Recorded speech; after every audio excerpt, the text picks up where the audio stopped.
Hello friends, what's up. इस video में हम लोग इंडियन ज्योग्राफी के अंतर्गत भारत के राज्य एवं केंद्र शासित प्रदेश जो कि थर्ड पॉइंट है, इसमें हम सबसे पहला राज्य देखेंगे। इसके बाद नेक्स्ट वीडियो में केंद्र शासित प्रदेश का अध्ययन करेंगे। इससे पहले हम लोगों ने फर्स्ट टॉपिक में सामान्य परिचय और सेकंड टॉपिक में हम लोगों ने भौतिक विभाजन देख लिया था। उन सभी पिछले वीडियो को देखने के लिए आप नीचे दिए गए डिस्क्रिप्शन में लिंक क्लिक करके उसे देख सकते हैं। और साथ में ही अगर चैनल पसंद आए तो उसे सब्सक्राइब भी करना न भूलें। अब हम आइए शुरू करते हैं भारत के राज्य एवं केंद्र शासित प्रदेश का पहला टॉपिक राज्य।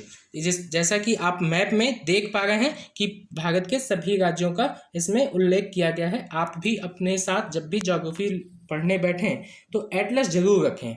एटलस में आप जो भी हम बताते जाएं उसे आप मार्क करते चले जाएं और जो भी इंपॉर्टेंट लगे आप उसमें नोट भी करते चले जाएं, जिससे आपको रिवीजन करने में बहुत आसानी होगी और अच्छी तरीके से आप उसे समझ भी पाएंगे। तो आइए शुरू करते हैं। सबसे पहले देखते हैं कि भारत में 28 राज्य और 9 केंद्र शासित प्रदेश पाए जाते हैं। जैसा कि हाल ही में अभी सुधार हुआ है, उसके अनुसार हम 28 राज्य और 9 केंद्र शासित प्रदेश की बात कर रहे हैं। भारत की राजधानी आप बात जानते ही हैं, नई दिल्ली है। वर्तमान में राष्ट्रीय राजधानी क्षेत्र में दिल्ली के अतिरिक्त जो जो उप क्षेत्र आते हैं उनकी हम चर्चा कर लेते हैं। तो सबसे पहले हम देखते हैं कि हरियाणा के जो उप क्षेत्र हैं वो हैं जैसे फरीदाबाद के बाद अगर हम बात करें तो उसके बाद गुड़गांव, मेवात, रोहतक, सोनीपत, रेवाड़ी, झज्जर, पानीपत, पलवल, भिवानी, महेंद्रगढ़, जींद और करनाल, ये सभी जो है हरियाणा के उप क्षेत्र हैं जो कि दिल्ली एनसीआर में आते हैं।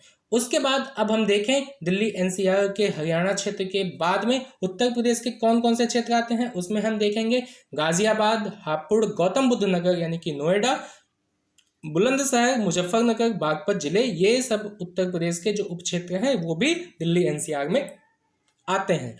उसी के साथ में अब हम बात करें राजस्थान के, तो राजस्थान के कुछ क्षेत्र हैं उप क्षेत्र जैसे कि अलवर और भरतपुर, ये दोनों जिले शामिल हैं एनसीआर में।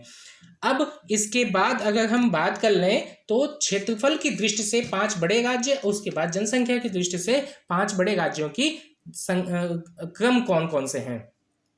तो क्षेत्रफल की दृष्टि से सबसे पहले हम देखते हैं, सबसे पहला जो राज्य आता है वो है राजस्थान। इसका क्षेत्रफल की दृष्टि से सबसे बड़े राज्यों में पहला स्थान है जो कि 3,42,239 वर्ग किलोमीटर राजस्थान का है। उसके बाद हम बात करें तो मध्य प्रदेश आता है, महाराष्ट्र है, उत्तर प्रदेश है और अंत में 5वें नंबर पर जम्मू कश्मीर है। तो ये क्षेत्रफल की दृष्टि से 5 बड़े राज्य हो गए, ठीक है। जिसमें हम अगर बात करें तो ये भारत सरकार के गृह मंत्रालय के पंजीयन कार्यालय है, उसी के अनुसार ये हमने यहाँ पे चर्चा की है। इसके बाद हम जनसंख्या की दृष्टि से 5 बड़े राज्यों की चर्चा करें तो सबसे पहला आता है उत्तर प्रदेश, उसके बाद महाराष्ट्र, बिहार, पश्चिम बंगाल और अंत में है 5वें नंबर पर आंध्र प्रदेश। ये जनसंख्या की दृष्टि से है। जनसंख्या की दृष्टि से अगर हम बात करें तो ये 2011 की जनगणना के अनुसार है, ठीक है, जिसमें उत्तर प्रदेश की लगभग 20 करोड़ जनसंख्या आती है। उसके बाद महाराष्ट्र है, बिहार है, पश्चिम बंगाल है और आंध्र प्रदेश है। इस तरीके से 5 ये राज्य हो गए। अब हम देखते हैं कि उत्तर प्रदेश की जो राज्य की मैप है, राज्य की सीमा है, ये कितने राज्यों से संपर्क में आती है, यानी कितने राज्यों से सटे हुए हैं। तो हम देखते हैं कि 8 राज्य और 1 केंद्र शासित प्रदेश है, यानी कि टोटल हम बात करें तो 9 है, जिसमें से 8 + 1, जिसमें 8 राज्य और 1 केंद्र शासित प्रदेश हो गए। अब उस 8 राज्यों में अगर हम देखें तो सबसे पहला आता है हिमाचल प्रदेश के बाद में हरियाणा के बाद में है आपका राजस्थान के बाद मध्य प्रदेश के बाद में छत्तीसगढ़, उसके बाद झारखंड के बाद में है बिहार और उत्तराखंड। तो ये हो गए टोटल हमारे 8 राज्य। उसका केंद्र शासित प्रदेश कौन सा है? दिल्ली, जैसा कि आप जानते हैं। तो इस तरीके से ये 9 टोटल राज्य हो गए, जिसमें से 8 राज्य और 1 केंद्र शासित प्रदेश हो गया, उत्तर प्रदेश से सटे हुए हैं। अब हम मध्य प्रदेश की बात करें तो मध्य प्रदेश में देखते हैं तो टोटल 5 राज्यों से इसकी सीमा लगती है। अब उन 5 राज्यों में क्रम कौन कौन सा है, सबसे पहले बात करें तो आता है गुजरात, गुजरात के बाद में राजस्थान, राजस्थान के बाद में है उत्तर प्रदेश, छत्तीसगढ़, उसके बाद महाराष्ट्र। तो ये पांचों राज्य मध्य प्रदेश की सीमा से लगे हुए हैं। और मध्य प्रदेश की राजधानी जो भोपाल है, भोपाल ये जो हमारी कर्क रेखा गई हुई है उसके दक्षिणी हिस्से में स्थित है। ये एग्जाम में पूछा जा चुका है। तो भोपाल की अवस्थिति कितनी है, अगर अक्षांश में बात करें तो 23 डिग्री 25 मिनट, और हमारी जो कर्क रेखा है वो 23 डिग्री 30 मिनट पे गई हुई है। तो उसके दक्षिणी यानी कि कर्क रेखा के दक्षिणी भाग में भोपाल अवस्थित है, जो कि मध्य प्रदेश की राजधानी है। एग्जाम में ये पूछा जा चुका है, इसलिए हमने यहाँ पे मेंशन कर दिया उसको। अब हम आगे देखें कि आंध्र प्रदेश का जो पुनर्गठन किया गया था 2014 के अनुसार, उससे आंध्र प्रदेश की सीमाएं किन किन राज्यों से लगती हैं। तो उसमें हम बात करें तो 5 राज्यों से इसकी सीमाएं लगती हैं आंध्र प्रदेश की। तो उसमें कौन कौन सा, सबसे पहले हम देखें उड़ीसा, उड़ीसा के बाद में है छत्तीसगढ़, छत्तीसगढ़ के बाद में तेलंगाना, फिर कर्नाटका, फिर तमिलनाडु। ये टोटल हमारे 5 राज्य जो कि आंध्र प्रदेश से लगे हुए हैं।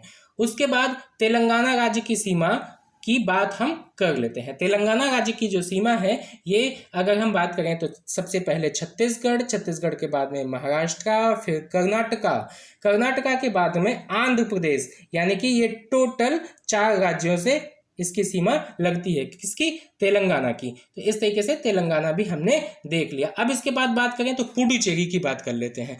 पुडुचेरी आप देखेंगे दक्षिणी हिस्से में, भारत के दक्षिणी हिस्से में एक यहाँ पे आंध्रा में ही आपको मिलेगा, आंध्रा में यनम, और उसके बाद पुडुचेरी, उसके बाद कराईकल, ठीक है, उसके बाद यहाँ माहे।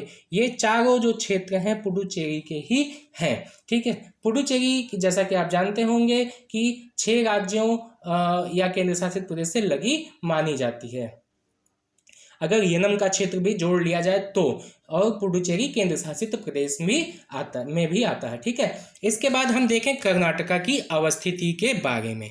कर्नाटका जैसा कि आप भारत के मैप में भी यहाँ पे आप देख रहे होंगे कि कहाँ पे कर्नाटका अवस्थित है। कर्नाटका की बात करें तो टोटल 6 राज्यों से इसकी सीमाएं लगती हैं। कौन कौन से वो राज्य हैं? सबसे पहला है आंध्र प्रदेश, फिर तेलंगाना, तेलंगाना के बाद में महाराष्ट्र, फिर गोवा, गोवा के बाद में केरल, और फिर तमिलनाडु। इस तरीके से टोटल कितने राज्य हो गए? 6 राज्यों से कर्नाटका की सीमा लगी हुई है, ठीक है। इसके बाद हम देखते हैं केरला की सीमा।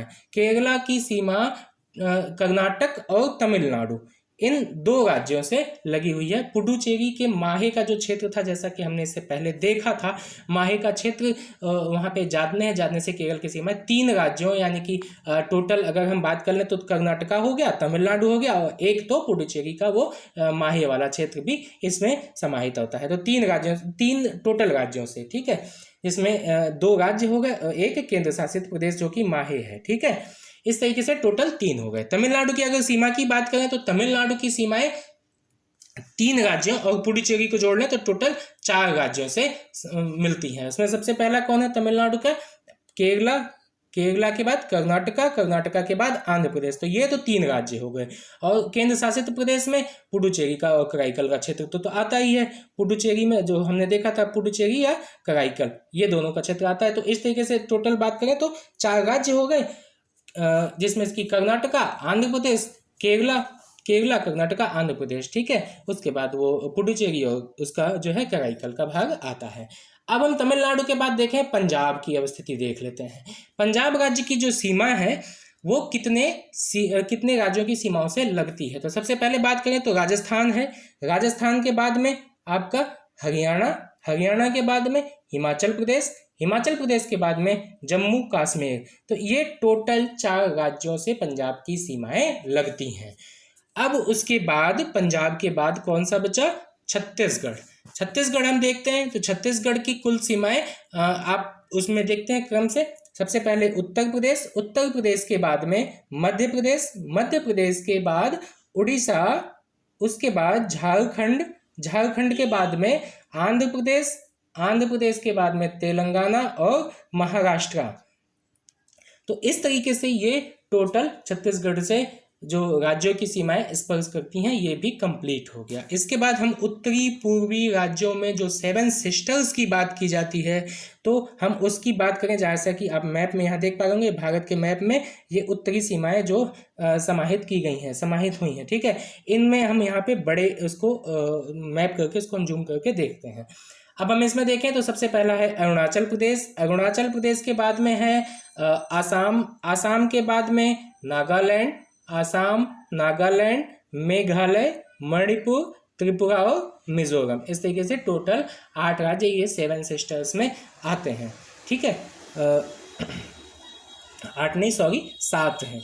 7 जो 7 सिस्टर्स में 7 जो बहनें कही जाती हैं 7 सिस्टर्स। यहाँ से चिकन नेक भी इसको कहा जाता है। तो ये चिकन नेक कहने का तात्पर्य है जैसे कि एक यहाँ पे एक जैसे मुर्गी का वो आगे का जो भाग दिखाई देता है, उसी तरीके से कुछ इस तरीके से इसका मैप में दिखता है, इसीलिए इसको 7 सिस्टर्स 7 राज्यों की वजह से कहा जाता है। और चिकन नेक उसके गर्दन की वजह से कहा जाता है कि मुर्गी के जो ऊपरी वाला भाग जो निकला हुआ है, इस तरीके से अरुणाचल प्रदेश यहाँ पे निकला हुआ प्रतीत होता है, इसीलिए इसको चिकन नेक भी कहते हैं, ठीक है। अब उसके बाद हम बात करें तो 7 राज्यों के जो ये हैं उसमें सबसे पहले आसाम की सीमा को स्पर्श करने वाले जो राज्य हैं वो है पश्चिम बंगाल, अरुणाचल प्रदेश। अरुणाचल प्रदेश के बाद में नागालैंड, मणिपुर, मिजोरम, त्रिपुरा और मेघालय। तो इस तरीके से ये टोटल हो गए। मणिपुर की बात हम करें तो मणिपुर पूर्वोत्तर राज्य का छोटा, जो पूर्वोत्तर राज्य है उसमें छोटा तथा स्थलबद्ध राज्य है। जैसा कि आप मणिपुर का मैप भी देख पा रहे हैं, ये है मणिपुर। इसमें ये सभी तरफ से स्थलबद्ध, स्थलबद्ध का मतलब सभी तरफ से ये स्थलों से घिरा हुआ है, ठीक है। मणिपुर का भाग, मणिपुर जो राज्य है, तो मणिपुर पूर्वोत्तर भारत का छोटा एवं स्थलबद्ध राज्य है। इस राज्य का कुल क्षेत्रफल 22,327 वर्ग किलोमीटर है, जो कि भू सतह की एक बात करें 0.7% है इसका। मणिपुर की जो वहाँ का जो क्षेत्र है नदी घाटी बेसिन से संबंधित भी है। मणिपुर की उसमें जो है कुछ पर्वतीय कुछ पहाड़ी किस्म भी पाई जाती है। वहाँ की भूमि की बात करें, वहाँ पे एक जो लोकटक झील बड़ी फेमस है, फुमडीज जो है एक लोकटक झील है वहाँ पे, जिसका नाम फुमडीज है, वो वहाँ पे बड़ी फेमस है, ठीक है। इसका निर्माण लटकी हुई सिल्ट से बंधे हुए अपतृणों, मिट्टी एवं अन्य जैविक पदार्थों से तथा सड़ती हुई वनस्पतियों से हुआ है। फुमडीज क्या है? फुमडीज विलुप्त प्राय हिरण की एक प्रजाति है, संगाई का प्राकृतिक निवास स्थल भी है फुमडीज, ठीक है। 28 डिग्री उत्तरी अक्षांश तथा अरुणाचल प्रदेश के मध्य भाग से होकर के ये गुजरती है। अब इसके बाद हम देख लेते हैं अरुणाचल प्रदेश के बारे में। अरुणाचल प्रदेश का 80% से अधिक भाग वनावरण के अंतर्गत आता है, ठीक है। कितना? 80%। ये एग्जाम में जब हम वन का अध्ययन करेंगे तो वन में भी हम देखेंगे सबसे ज़्यादा भाग इसी का आता है। अरुणाचल प्रदेश का लगभग 80% भाग आता है वनावरण में। यहाँ 12% से अधिक वनाच्छादित क्षेत्र इस राज्य के रक्षित क्षेत्र के नेटवर्क में आता है। तो इस तरीके से हमने अरुणाचल प्रदेश भी देख लिया। अब हम बात करें राजस्थान की। राजस्थान के बाद फिर हम महाराष्ट्र भी देखेंगे। तो राजस्थान का हमने वैसे मैप भी देख लिया। राजस्थान का मरु क्षेत्र विश्व का सबसे घना है। उसके बाद वहाँ पे जो घना मरुस्थल है वो 83 व्यक्ति प्रति वर्ग किलोमीटर में आता है, ठीक है। यह अनुमानतः 10,000 वर्ष पुराना है। जो मरु क्षेत्र है यहाँ केवल 40 से 60% क्षेत्र ही कृषि हेतु उपयुक्त है। सिंचाई सुविधाओं में विकास के फलस्वरूप शुद्ध बोए गए क्षेत्र में वृद्धि के कारण चारागाह के क्षेत्र के विस्तार पर खूब प्रभाव पड़ा हुआ है। अब हम बात करें कर्नाटका की। कर्नाटका का मैप हमने देख लिया था, काफ़ी कुछ उसके बारे में अध्ययन भी कर लिया है, कितने राज्यों से सटे हुए हैं। कर्नाटका के बारे में बात करें, कर्नाटक भारत की जनसंख्या की दृष्टि से 8वां और क्षेत्रफल की दृष्टि से 7वां सबसे बड़ा राज्य है।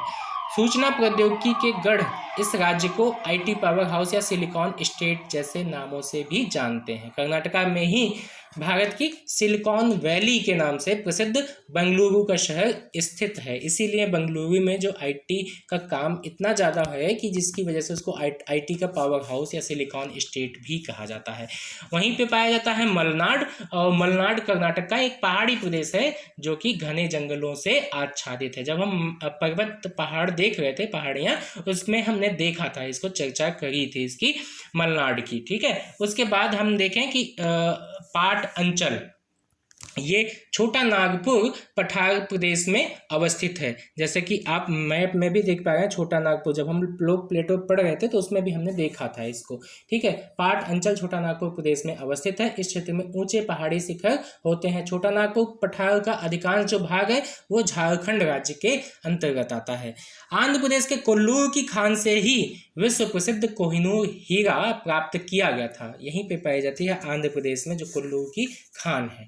ठीक है, यहाँ आंध्र प्रदेश से कोल्लूर की खान से कहाँ विश्व प्रसिद्ध जो कोहिनूर हीरा था वो पाया गया था। इसी कारण इस राज्य को भारत का कोहिनूर भी कहा जाता है। अब हम बात करें विदर्भ महाराष्ट्र की, तो महाराष्ट्र की अगर हम बात करते हैं तो उसमें देखते हैं कि महाराष्ट्र राज्य का उत्तरी पूर्वी जो प्रादेशिक क्षेत्र है विदर्भ।